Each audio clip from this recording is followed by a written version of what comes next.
EDG, because Flandre alone up on top side with Xiaohu, if you actually just have that matchup 1v1 without needing to spend so many resources, Xiaohu probably can also still just earn his own advantages there. Killed him game one. Yeah, if you change your focus to bottom side and you're able to, make something happen down there. And I want to point out from what I've seen so far in this series, support counter pick has essentially won every single time. Every time one team has the better support matchup, that is the team that has controlled bot lane and then controlled the game. I need to see Ming pick after Meiko in this game. And it seems like right now, EDG, we're trying to push them to ban out the Yuumi would be my guess. You take away the Nautilus, say, hey, if you don't go with this, we're just going to pick the Yuumi ourselves. We don't think you really play Enchanter supports. What will you do? Ryze. It's still the Ryze first pick. TF's gone, Galio's gone, Cryin. Is it Annie, or are you going to take the Malzahar play? They're trying to get a 2-for-1 here too with leaving the Yuumi up. They don't think it's going to be picked up by RNG on the backswing, so securing the mid lane priority champion here, the roamer left up for Scout, takes it away from Cryin, and we've seen on red side, RNG have had a problem trying to deal with mid lane champion pool for him. The Annie, while you did have some burst plays, was not it. No, and it also goes back to earlier I was highlighting that Cryin, historically, he does play Azir, he does play Orianna. There are other scaling champions in the book. They just don't fit the playstyle that we've seen RNG hover so greatly to. But at the same time, you are 2-1 down. This is do or die. The playstyle hasn't worked, even if you have gotten Xiaohu ahead in every game. So I think it's definitely time to change. Kobe, exactly what you said, they're going to go towards that Yuumi. And it seems like EDG are just going to get everything they want in this draft. Yeah, the gambit pays off here from EDG. They throw it down. You're not willing to early pick the Yuumi, so we'll let it pass over. Get it on the backswing here for Viper and Meiko. Get the Misfortune Yuumi, classic combo that we have had so often here at Worlds this year. Rel, Amumu, Nautilus, Leona. I want to see one of those four champions. One of them is banned, obviously, so one of the 3 remaining champions. That's the tier list of champs that are good into Yuumi, an engaged tank, and it means if she's locked in lane, that's fine. We're trading farm. We have enough pressure that you can't play the lane out.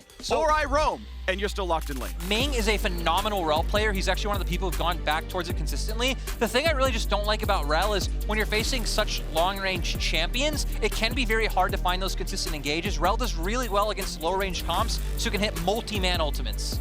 Also, it's a bit slower than some of the other engage options where you really want to get in there insanely quick and punish the Yuumi. That's why the Rakan is getting banned out here. Lightning quick possible engages there. Yep. The Annie has been picked up once again though for Cryin, and it still is theoretically a really useful pick. Super good at roams, as we mentioned in the last one. If you can actually convert on your mid lane play first with better timing and better positioning, that with the flash, engage and trying to take out Viper, or trying to take out Scout early on, then the game could look completely different, because he was still, even with being so far behind, one-shotting the Ezreal, one-shotting Viper later in the team fights. It also goes to the point of RNG have not played much mid-jungle this year, but historically on E-Star, where both Wei and Cryin come from, that was the bread and butter of that team, playing through mid-jungle, and way back then pretty much played Jarvan every single game. So at least getting some comfort, but they are going to have to show something better than they did last time they played the Annie. All right, Lulu, you can split the lane, but Yuumi is a scaling support, and you're not going to bully this one too much. I think it's not a bad pick. You're going to have some control over lane, and if that's all you care about, He gets it again, guys. He gets it again. Yeah, they're targeting jungle bans, right? They're saying, well, we care more about Jiejie having a jungle pick that can walk over the matchup, so you know what? Screw it. Let's split top lane. We're going to have at least parity in bot lane. We'll have an advantage in the jungle matchup. We'll play bot mid. And hats off to Flandre for finding his pick, though. They go to it every game, but I wonder what the answer will be, because we haven't seen a lot of good answers. We saw the Jax coming out, and it was kind of back and forth. I feel like maybe you can always just try and go for a tank and even just ignore the top side of the map. When Xiaohu does go for quote-unquote tanks, he typically does bring out the AP Gragas, not having much beyond that in his route of maybe frontline or initiation. I think they need damage. Yeah, I think they need some more damage here. So that's a possibility of a giant AoE team fight too. So they are playing for some big wombo combos here on the side of RNG. Play off of these flash cooldowns, flash from Annie, flash from Kennen, and that is a go. Yeah, I think it's a good sort of meta game call in that these teams are team fighting, right? You know when these teams clash, they are going to team fight. That's going to happen in the games. So let's pick some good team fighters. Jarvan, Annie, Aphelios, Kennen, those are good team fighters. Getting in? Yeah, I expect Xiaohu to find a play. The great part is as well, is that compositions like this that do have so much AoE damage and lockdown are the comps that if they fall behind, which RNG has, these are the comps that can find a way back into a game with, you know, one ultimate hitting correctly and then taking out the key carry on the opposite side. One thing I will say with building your comp like this, when you have a ton of crowd control, you usually don't also want double AP carries because then Merc Tread's value is insanely high. So Merc Treads are going to be kind of no-brainer for the side of EDG this time around with double AP threat and tons of CC. Well, there we go. Onto the Rift, though. Will they be tanky enough to withstand Kennen? Where does RNG put their pressure? Because it feels like they spent a lot more effort actually making the bot lane matchup look good, so I want to see what comes out of that. Because whoever's won bot lane has won the game in this series. RNG indeed chose red side after losing game 3, and they let the support pick come in late, thinking the pool was good enough they could answer Yuumi after the second phase of bans. They spent that effort getting rid of jungle picks. They let Flandre get Graves again. His Graves is undefeated in the series, I believe, and we'll see if it's going to be 3 in a row. We talk about RNG letting bot lane get this matchup. Actually brings me back to an interview that Gala did when he halfway through the spring split for RNG, where it's like, I was so excited to join RNG, a team that always puts all of their resources into one player. It was Uzi, and then I join and it's Xiaohu. What is this, man? What's going on? And it feels like, again, maybe for RNG, it's just send that down towards the bottom half of the map. Even last game, Gala did the most damage on RNG. I always felt for Gala too because he put in so much time when Uzi was like, you know, I'm just going to take a split off. I'll pop back in whenever I feel like it. Gala's like, okay, you know what? I'll fill in. You can come back whenever you want. That type of stuff. Put his time in. Let's see. This time around, though, Wei is on Jarvan, and that one does not want to be that slow. Oh, wow. Flash follow? Nah, he's reloading. It is amazing how as many things change, they stay the same. Here's RNG at Worlds, and it's about the bottom lane in their quarterfinal best of 5. This has been the matchup of the match. Huge invade, though, is going to actually follow up with a late red. Ward is down for the side of RNG as they exit, so they do have full vision, calling over support as well. With wards, they may push EDG back. Flandre still going to stand up on the front side here. Wei is, of course, on his way out of the base. Had to take the pretty late recall being shoved out, and obviously flash disadvantage. Flandre is sitting on a ward. Not going to have too much happen. He can't stay forever or he will drop CS. Cryin is going to miss mid lane melees, though, for this, I believe. It also just goes back to what we were even talking about last game, Kobe, is that when things like this happen, there are other people losing out on the map. EDG commit to a topside invade, they get a flash, they really don't lose anything. Sure, they lose a bit of time, but we can see Gala being zoned out in the bottom lane, Cryin missing waves mid, and just overall massively successful play for the side of EDG everywhere. Right, early fighting, Lethal Tempo is on. Gala does not chase in for any more damage as Guardian was popped. Once again, our featured matchup set by Mercedes-Benz is this bot lane fight, and I just need to see Gala and Ming actually get it done. This is what's happened in this series. They have been slaughtered down to the 2-on-2. And it starts off very beneficial. As you alluded to, bottom lane gets a slight advantage, also mid lane. And Annie, as a champion here, now we're seeing again, the strengths are in those roaming burst timings. She does struggle due to the range disadvantage in controlling early minion waves, in laning early on, and the struggle is always with the early health pool. You see he's invested in boots level 1 for his Predator because he wants to play out of lane, and now going to lane late, not having that extra experience, guaranteeing that you're shoved under tower early, guaranteeing that Scout is going to be throwing Qs at you while you're trying to CS under your turret and harassing you down. You only have so much sustain. He's already worked through his entire refillable potion, only 1 biscuit left. And it also just goes to not even bot lane. You look at the minimap, all 3 of EDG's lanes have prio, makes it very easy for Jiejie to play the game. Potentially could even just double scuttle here with where Wei is on the map. Wei going to consistently have to look to play to the opposite side, pull out some of these unexpected ganks, but not even having the flash, so a lot of that power being taken away as well. And look, they're even going to check it. EDG are just so ready for what RNG can do. Oh, he guesses where he's going to be, finds a knockup, finds some slows. It is going to force Scout to flash as Cryin's on the way with Predator. That means they should get this crab. Smite is up, shouldn't be a problem. Yep, Cryin going to expend a decent amount for that, though. His first Predator, the early one, utilized to ensure that Wei doesn't get double crabbed. Like the opportunity, though, You know the positionings of everybody since you just saw Xin bottom side. Can't get up there already, so take the positioning advantage, early trade onto the Ryze, get the Ryze flash down. This it means kill pressure. Everybody in the whole game is pinging that Ryze flash because Annie plus Jarvan, if you flash with Annie and guarantee that stun, that's an EQ guaranteed. That is a dead Ryze. As long as you're in position. We saw last game, you know, the early flash, the jungler wasn't quite there, but as long as jungler's in position, that should be punishable. Oh, I don't think he saw him. I think that was just a guess that, hey, maybe you recall here. Root on a Viper, though, cleanses down. Ignite is on afterwards. One more audible kill, and he gets it. First blood. Thank you, Lulu E. TP to follow. You got to match this one. Gala is going to drop, and this is going to be a 2v3. Xiaohu's going to get knocked into the air. Scout's here as well. Is it going to be enough? Will they find that kill? They find a stun. The Ming is rooted in place, and EDG 2-1's the scoreline of the series end this game. RNG finally find what they need in the bot lane. They get the good matchup, but sadly, EDG just with a really nice answer. Jiejie's on the bottom side of the map, so it doesn't matter that Xiaohu TP's in. Wei just isn't there. And because mid lane pushed out right there, able to get the teleport through, Flandre holds the teleport and is getting turret plates during this push. So here comes the flash forward, securing the kill with Jiejie down here, though. He knows he can go all in on Gala because they have the teleport answer from mid lane from Ryze. Third Q was still up too, so he's able to get the flash out from Xiaohu. So many cooldowns in addition to the kills have been earned by EDG in this opening play, and you can see the big reactions for it. It's their 6th time at the World Championship, and EDG have never crossed the barrier of top 8. Here against the team that's had their number for 4 years straight, and EDG are saying, well, the number today is maybe a 3 and a 1.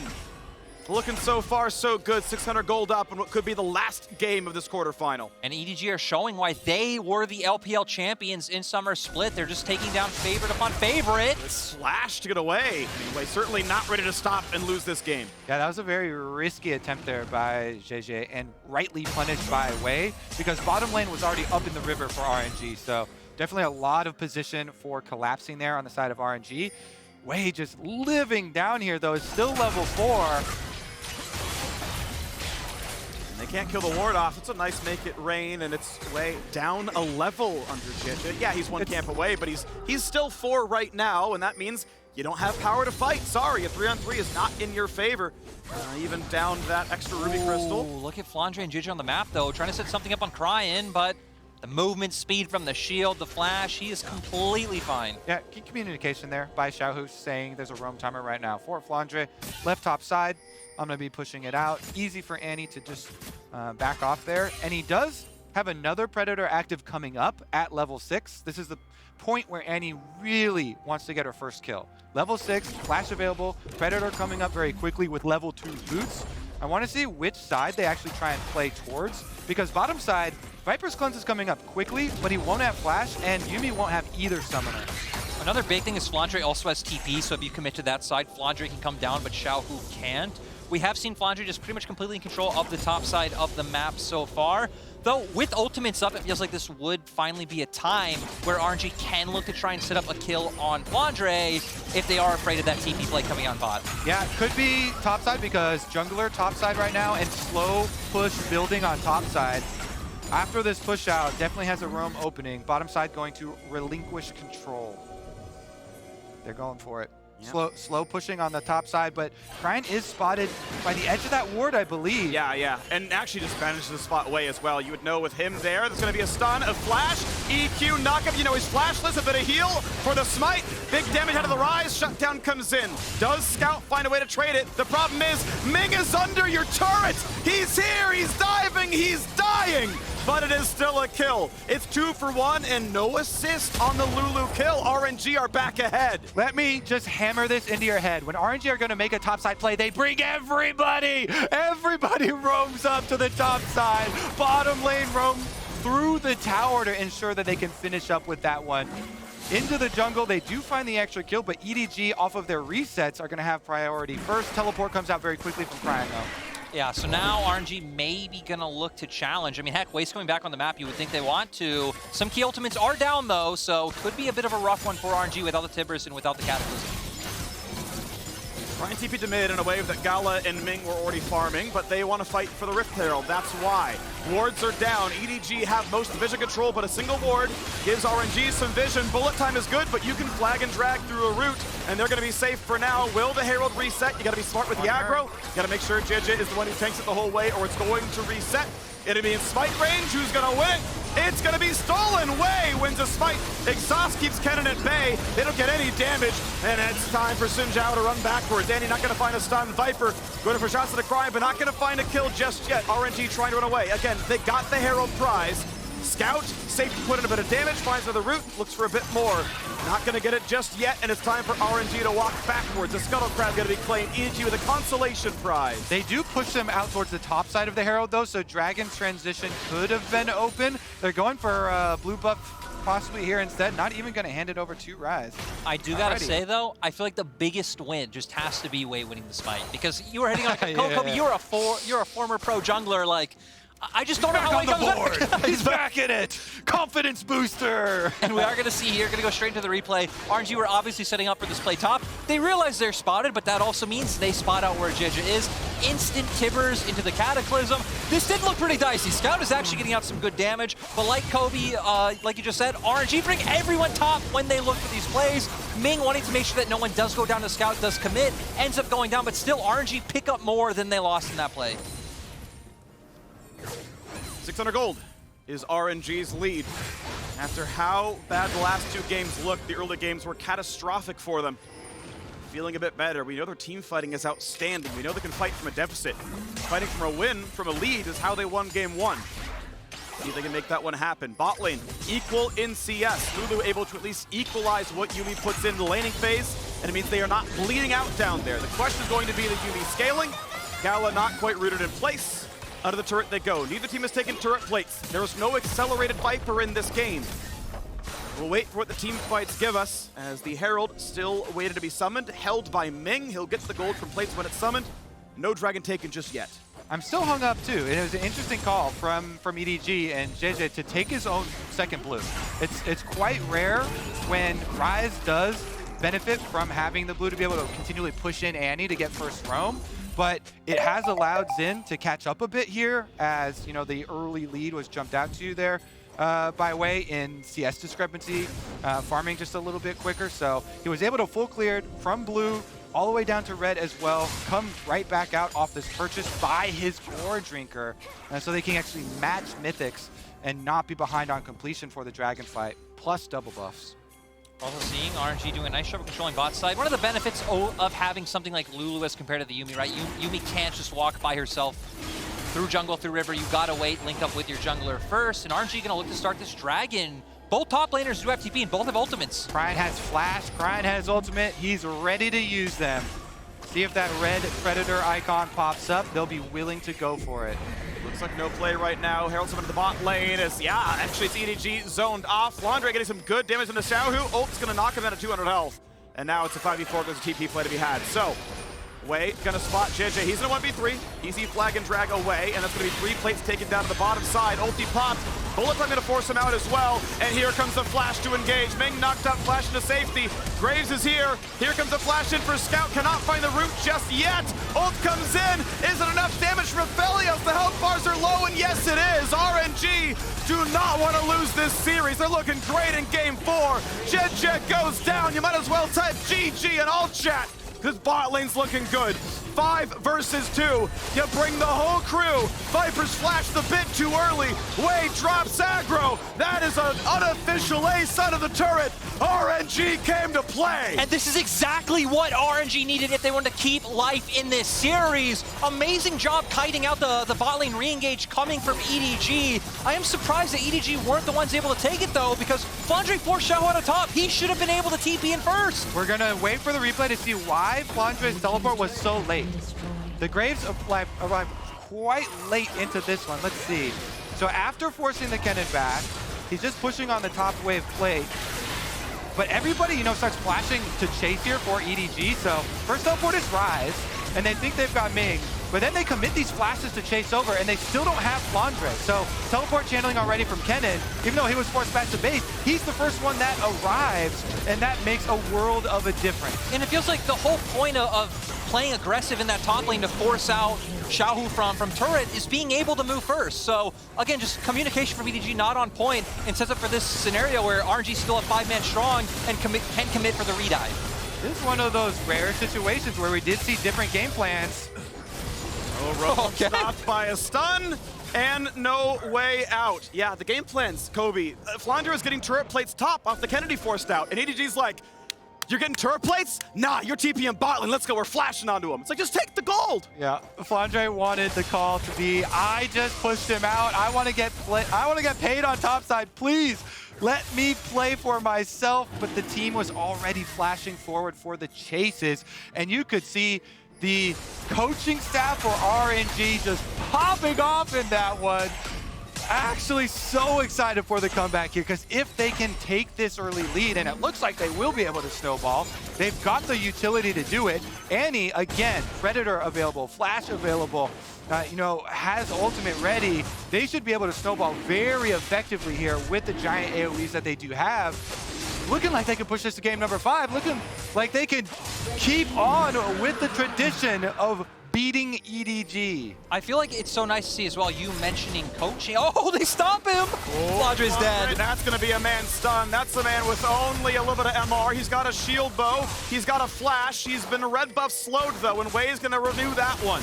Q's going to land for a bit of damage. There's the flash. Wei waiting for his cooldowns. Just takes the dunk, guarantees it.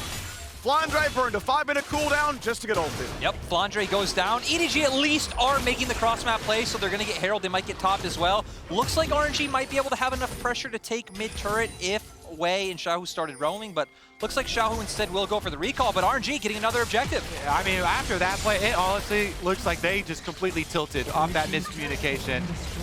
This time around, you mentioned it, Freak. Big discrepancy there. Cooldown blown as well. No flash now. For the out that you do have with trying to play some side lanes with your Ryze, with your Graves, now it's much easier to punish it. I mean, RNG are built for so many ways to pick with this roaming prowess here, and guess what? Cryin round 2 not on Annie. I also want to go back to earlier when you brought up the coaching reaction, because you know, thinking between series, a lot of people might not realize, but you don't actually have time to talk about, hey, what do we adapt in terms of gameplay? You only have 4 minutes. You pretty much only have time to talk about, hey, what can we change in terms of draft? So nice to see RNG, they pivot with draft, and their players have worked around it so nicely in terms of playing around their bottom side, and even some nice rotations back and forth between mid and bot over the past few minutes. Yeah, I mean, Xiaohu not playing for split, not playing for 1v1, playing a champion that destroys team fights, and has destroyed team fights all worlds long. He was there first, even after getting pushed out of top lane. Communication doesn't have to do with champions, obviously, but they are running with it. And that Graves, turns out, RNG may be okay leaving it up. They got a pick in bot lane that gave them the ability to actually play for the lane. And thus went the game. RNG aggression works out when you don't automatically lose every one of them, but EDG now going for their own dive. It looks like it's going to be 4 versus 2, and they're looking for the first kill. That's going to be Annie dropping one for nothing. Wei goes for a dunk to lock them into turret range, and that means Scout will drop, and Wei's Zhonya's, the stopwatch allows them to live. It's a trade of 1 for 1, and Kennen is getting his gains on the other side of the map. RNG do what EDG wish they could. It's actually a complete swap of what we saw in the last game, where EDG are the ones completely tunneling in on one side of the map. RNG are like, fine, I'll get gold on the opposite side. Really nice play coming out from Wei, though, to lock numerous members down and buy Gala and Ming enough time to make it. Again, the script is completely swapped, guys. The best of the LPL is definitely delivering. Spring champions versus summer champions going head-to-head and looking to push it to 5. EDG, how well do you recollect from this one? Because, I mean, Wei played this so beautifully in a functional 1v4 after Cryin died. Yeah. All right, so ult went down early from the Annie, so they didn't have to worry about that one, but then goes right back in, jumps over. Stopwatch is just such a huge pickup there. Scout goes down. Guess what? Lulu has arrived to save his life. Well done, soldier. Yeah, really nice from Ming. And it's even better when we've been questioning him. Hey, can Ming really pull off Enchanter supports? Do LPL teams overall feel comfortable pulling off Enchanter supports, where the league is much more aggressive, has always been more about tank and engage, even when maybe in LCK or LCS or LEC, you would see more Enchanters coming out, but Ming so far having a great game. I mean, what's wild is like enchanters are good, right? Like you run Guardian, you survive a lot of tank matchups, and it works out okay there, and you get to play for lane. Like you just buff up a Jarvan, like here's a shield. Look, you're tankier, let's go. I remember having a conversation with certain players from the LPL about why they don't like it, and they said it's because they feel like they can't contest River early, Freak. That's so important over in the LPL. I concur. As a jungler, crabs are important. Yep. Get that river control. Obviously can depend on matchup. In this case though, surviving the 2-on-2 has allowed RNG to take control of the game, and that's been fun to see because we are heading straight forward right into a game 5. RNG have been good late game. They've been team fighting well with deficits, and they ended games cleanly when they were ahead. So at this 5,000 gold lead, we're looking at them to stack the next dragon in 25 seconds and keep the pressure on. And we just hope that Wei can smite that Baron. Yeah, he's done quite well for himself this game. It looks like he's performing quite well under pressure. You know, we always have a very critical eye on which players can keep their composure in these extremely important games. And RNG, when they need it the most, elimination match, are definitely delivering. While it is Dragon number 2 here, you know, it's not a very early Dragon number 2, so not a huge amount of pressure for the Soul. And a lot of the vision resources are probably going to be transferred up to the top side of the map anyway, since Baron is about to arrive. This is what I was more interested in, right? When you see Flandre alone on the opposite side of the map in EDG cross-mapping, it's will RNG be able to dunk on him again? But this time Viper is here. They're not going to let it keep happening. I like this. So, second dragon picked up. Even if you beeline the dragons, we're looking at a 31-minute Soul. I expect a lot of this game to be decided before that 31-minute mark. Half these games have been won before that point in time, so certainly not going to be a huge factor, as you pointed out here, Kobe. We do have a quick stopwatch for Xiaohu, but I'm expecting the full AP build. That has been the one taken over at Worlds, and I think just suits the champions so much better. If you're landing the ult, they're all stunned anyway. Why bother going gold? They're all dead. I feel like thinking about this, right, because we're talking about Xiaohu and the team fighting from RNG, thinking about how EDG can find a way back into the game would be, in my mind, finding picks on side lanes. Jiejie and Scout comboing, maybe trying to find kills onto Cryin. But EDG have never really been that kind of team that looked for those sorts of plays. We can see that this series as well, that in terms of comboing their side laner with their mid combination, they're not very good at the ebb and flow of push and pull. So I'm curious to see if EDG will be able to find side lane picks, or if they're just going to wait and hope they can find a big team fight with the Yuumi and with the bullet time. Yeah, plus very big difficulty in trying to pull that off is that you have to make those picks explosive. You have to complete them very quickly, and that is difficult when you've got the Lulu roaming around, shielding people, buying time for people, wild growth comes through, plus the double teleports being ready right now for RNG to answer. It is in, finds a bit of damage, no knockup though, and Wei's able to walk away no problem, using a couple of actives. Not gonna matter too much. Quick root out of Gala. Thank you, Gravitum, and okay, EDG are allowed their wolves. I mean, I understand it, right? There's a camp up. RNG must contest. Yeah, I mean, the biggest advantage that RNG have right now is to try and draw EDG to the Baron And he stunned, but the ulti's down in time. Bullet time gonna zone away. EDG will survive the play, and now they are the ones finding the cross map. Quick TP coming in. Great flash from Scout, keeps him alive as Xiaohu wants in. Cryin wants in, does not get a stun just yet. They're walked away. Jiejie does have to walk backwards as well, but health bar still low, and poor Scout left alone, isolated on the right-hand side. There's the dunk in for Wei, and Flandre needs to auto, finally gets his dash backwards. Damage coming across, but he's going to live.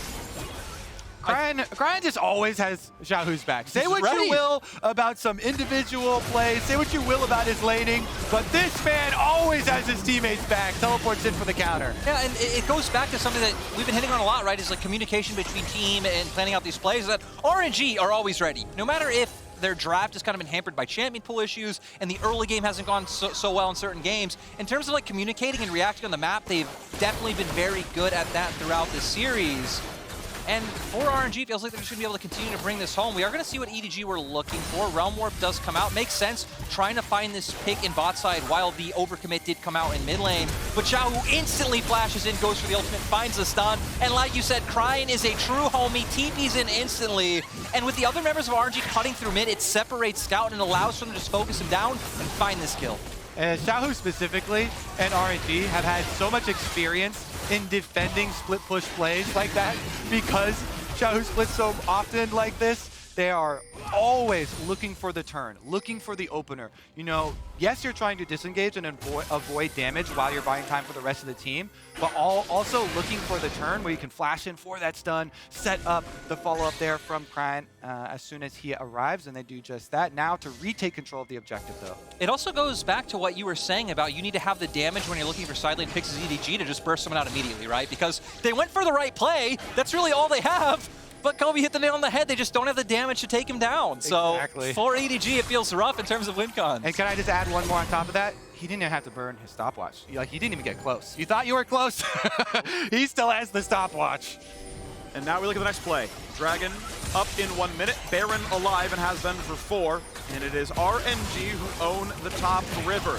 It's darkness on the EDG side as their life slowly slips away in this game. Gold lead 6,500. It has grown steadily over time. RNG again on pace for a 31-minute Mountain Soul. Might just close the game with that. We'll see how much more they want to do. Bottom Scuttle coming up soon around the same time as the Dragon. Xiaohu just taking away from the bottom lane. His TP is up. He can be the side laner. No one playing for top right now. Scout and Flandre both have TP, but they are sitting in mid lane fighting for minion waves that, well, for now they have rights to. They managed to equalize it for now. Let me see that LPL brawl, baby. We're about to get it in a big way. Xiaohu does not have flash, but Cryin does. Predator coming up soon. They might just be waiting for this. Walks into Flandre, finds the knockup. Annie over the top, and Meiko! Meiko was caught in transition, I believe stunned, as he was jumping over to a new target. And that's going to be Jiejie falling down as well. Aphelios get the kill credit. And you might as well turn for Baron. The jungler's dead. Wei can't miss this smite. I just love, as soon as Wei gets sight of him there, you immediately see Cryin pathing over to the back of the Dragon Pit. He's like, you know what? We're going to get this right over the back of the wall. Beautiful execution, beautiful pick, and the reward is Baron. You wanted blood for the blood god, and that feels like the motto of the LPL teams. EDG at least will have a response. They are going to go down and try to trade for Dragon, but they got to be careful. I think they should be fine. That's in stun range in a second. Cryin runs out of move speed, and maybe they decide not to risk it at the end of the day. He's alone. It's a 1v2. I understand. Tibbers is not quite a full champion, but it is a Baron claim to the top side. And look at that, yeah. Cryin heads straight for the back of the wall on Dragon, has his sweeper active too to make sure he's unseen, so the play is going to get pulled off. Just a beautiful pick right there, and that is what we talk about when you say pull it off quickly. They quickly clean them all up and quickly head over to the Baron. Really nice to see for RNG. And no matter how this one keeps going, guys, right? Looks like we're going to get 5 games, which is always awesome, especially RNG, EDG. We've nailed down the history so much so far. RNG bouncing back after being down 1-2. And I mean, now it's easy for them. Play out through 2 lanes. They can force the engage very easily. Ball's in EDG's court to try and force on one side. Scout doesn't have a Realm Warp though, but does have TP available if they want to try and find something. But RNG just have so much survivability between the champions they've drafted. Gold lead growing. 11,000 now the lead. RNG with this Red Bull Baron power play, 2,700 gold up. Mid lane tier 2 is fallen. Inhibitor turret's going to be the siege. And Xiaohu, able to play in the side lane, keeps hitting the farm. He is 2 levels above Flandre. Yeah, plus he's got a death cannon here. The Dream 3-item power spike right here. That is going to melt. As long as he gets to the fight, actually, the rest of the team's not even going to wait for him.